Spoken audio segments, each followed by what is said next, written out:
गुरुर्ब्रह्मा गुरुर्विष्णू गुरुदेव महेश्वर गुरु साक्षात परब्रह्म तस्मै श्री गुरुवे नमः। आजच्या या मंगलमय प्रसंगी जमलेले अपतिष्ठ मित्र परिवार, पाहुणे मंडळी, महाराष्ट्रातील नामांकित गायक गुणीजन मंडळी, सगळ्यांचे आभार शब्दामध्ये आपल्याला मानता येणार।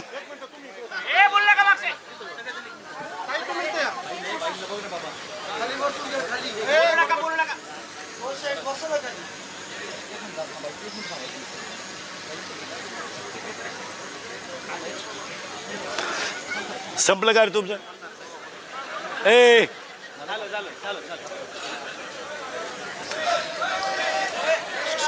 सगळ्यांच्या शब्दामध्ये आभार मानणं माझ्याकडून शक्य नाही, परंतु आजच्या विवाह सोहळ्याबद्दल साखरपुड्याची चर्चा जशी महिनाभर चालली, तशी ही चर्चा 1 वर्षभर आरामशीर चालेल। आणि बऱ्याच लोकांची अशी शंका आहे की इंदुरीकर महाराजांनी मुलीचं लग्न का एवढं मोठं का केलं। तर लोकांचा पहिला एक शंका आहे की इंदुरीकर महाराज लोकांना सांगतात की लग्न साधे करा आणि स्वतः मोठा केला। त्याचं उत्तर असं आहे, ज्याची परिस्थिती आहे, ज्याला संतांनी दिलंय आणि ज्याच्यावर ज्ञानोबा रायाची कृपा आहे त्याने जरूर करावं। पहिली शंका आहे। दुसरी बस खाली।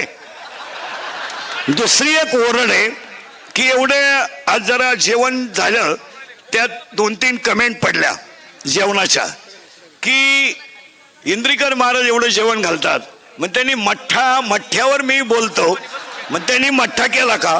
तर पहिला प्रश्न, तो मेठ्ठा मी माझ्या सगळ्या कार्यक्रमातून वजा केला, म्हणजे त्याच्याबद्दल बोलायचं तुम्हाला राईट नाही। दुसरी गोष्ट, बऱ्याच लोकांनी गुलाबजांबूची चर्चा केली, तो लांब असावा। मी गुलाबजांबू केलाच नाही, हा दुसरा मुद्दा केला। तिसरा मुद्दा असा होता लोकांचा की बऱ्याच आज दिवसभर ओरड होत्या की तिसरी गोष्ट अशी होती, महाराष्ट्रीयन जेवण असावं।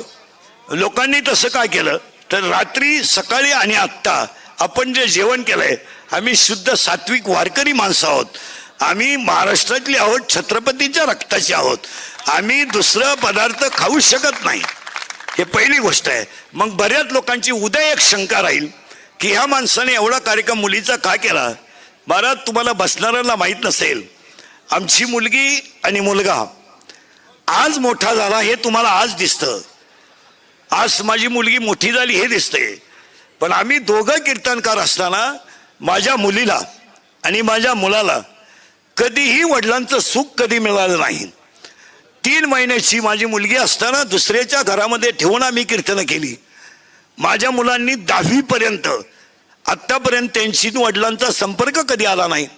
तुम्हाला पाहायचंच असेल तर शास्त्री बसलेले आहेत, माझा स्वतःचा मुलगा नामदेव शास्त्रींकडे शिकायला त्यांच्याकडे आहे।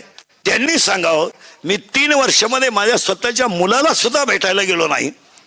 शास्त्री सांगतील, आम्ही रात्रंदिवस 32 वर्ष रक्ताचं पाणी करून 6-6 तास बोलून 800 किलोमीटर प्रवास करून आम्ही कुटुंब चालवलं।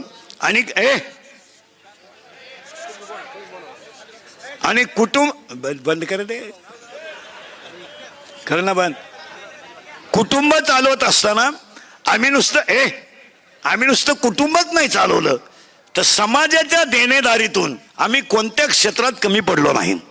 बसलेल्या कोणत्याही माणसाने सांगावं की आम्ही कोणतंही क्षेत्र असो, मंदिर बांधायचं आम्ही पुढेच आहोत, सप्ताह करायचा आम्ही पुढेच आहोत, विद्यालय चालवायचं आम्ही पुढेच आहोत।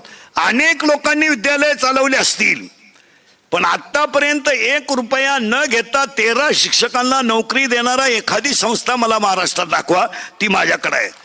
की ज्यांच्या माझ्याकडे 15 लोक काम करतात, 1 रुपया न घेता मी विद्यालय घेतलं आणि आत्तापर्यंत विद्यालयाला 5वी ते 10वी पर्यंत चाचणीची फी सुद्धा नाही असं विद्यालय मी चालवतो। परंतु मला ट्रोल करताना ही गोष्ट काय केली जाते त्याचं उत्तर प्रत्येकाने जीवनामध्ये सापडलं पाहिजे। आता या गोष्टी आता उद्या प्रश्न उभा राहील, एवढा खर्च यांनी उपलब्ध केला कसा? हे पैसे यांनी आणले कुठून? मग काही एक वर्ग असा म्हणेल जनते तेच गोळा केले आणि जनतेला दिले. दुसरा वर्ग असा म्हणेल त्यांनी जनता लुटली. तिसरा वर्ग असा म्हणेल त्याला सगळ्यांचं समर्पक उत्तर आहे, माझ्यावर प्रेम करणारी जेवढी भक्त मंडळी आहे त्या भक्त मंडळीने 90% लग्नाचा खर्च स्वतः केलेला आहे. स्वतः केलेला आहे. स्वदेश प्रॉपर्टी असेल, कातोरे साहेब असतील, आमचे सगळे मित्रपरिवार असेल, तुम्ही बँडवाल्याला विचारा, मंडपावाल्याला विचारा, आचार्याला विचारा, आतापर्यंत माझ्याशी 26 वर्षात एकाही बँडवाल्याने आचार्याने व्यवहार केला नाही. त्यामुळे तो ट्रोल करण्याचा कोणालाही अधिकार नाही. ज्यांना आता आम्हाला देणाऱ्यांनी दिलाय त्यामुळे त्याच्यावर चर्चा व्हायचं काही काम नाही. आता फक्त मी तुम्हाला एवढंच सांगेल की ते ट्रोल करा काय, हा ज्याच्या त्याच्या बौद्धिक पातळीचा प्रश्न आहे. मी किती सांगितलं तरी 1.5 लाख रुपये जरी देऊन सोन्याची नळी आणली तर कुत्र्याचं शेपूट सरळ होत नाही, हा सिद्धांत. म्हणजे सोन्याच्या नळीत जरी घातलं तरी त्याच्यामध्ये ते होणार नाही. त्याला एक शब्द सांगतो बाबा, सांगू का शास्त्री? हा सांगू का? विश्वामध्ये जेवढे ग्रंथ झाले त्या ग्रंथांमध्ये श्री गणेशाय नमः, ओम श्री गणेशाय नमः, ओम नमोजी. पण सांगदेव 65 लिहिताना सांगदेव 65 मध्ये 3 गोष्टी अशा आल्यात, एक हठयोगी आहे आणि एक ज्ञानयोगी आहे. सांगदेव महाराज हठयोगी आहे आणि ज्ञानेश्वर महाराज ज्ञानयोगी आहे. हठयोग्याकडून आलेलं पत्र ज्ञानयोग्याकडे येत आहे तेव्हा ते कोरं आहे, तेव्हा ते कोरं आहे. आणि ज्ञानयोग्याकडून पत्र जात आहे ते हठयोग्याला जात आहे, त्यामध्ये 65 ओव्या आहेत. आणि 65 ओव्यांमध्ये 3 ओव्या अशा आहेत. ज्ञानोबाईने इतके सुंदर 3 शब्द वापरले. अलंकार तुम्ही कोणताही करा, अलंकार तुम्ही कोणताही करा आणि त्याला कोणताही आकार द्या, पण अलंकार सोनं सोन्याचं सोने पण सोडत नाही. कपडे तुम्ही कोणती घ्या, कापड सूत सोडत नाही. आणि गुळ तुम्ही कापा, फोडा, भुगा करा, पाण्यात भाजवा, शिजवा, गुळ त्याची गोडी सोडित नाही. तसं समाजामध्ये नास्तिक प्रवृत्तीची लोक, तुम्ही त्यांना काही करा, ते त्यांचा मूळ स्वभाव सोडू शकत नाही. पण अशी माणसं जरूर पाहिजेत. त्यामुळे आपल्या चुका ध्यानात येत नाही. प्रथमतः तुम्हाला सगळ्यांचे आभार मानतो. सगळ्यांचं तुमचं कौतुक करावं तेवढं थोडंच आहे. आपण वेळ जास्त झालाय. तुम्ही माझ्यासाठी जेवढं प्रेम आतापर्यंत टिकवलं हे तुमचं माझ्यावर, मी तुमचा मुलासारखा आहे असं प्रेम समजून शेवटपर्यंत प्रेम राहावं.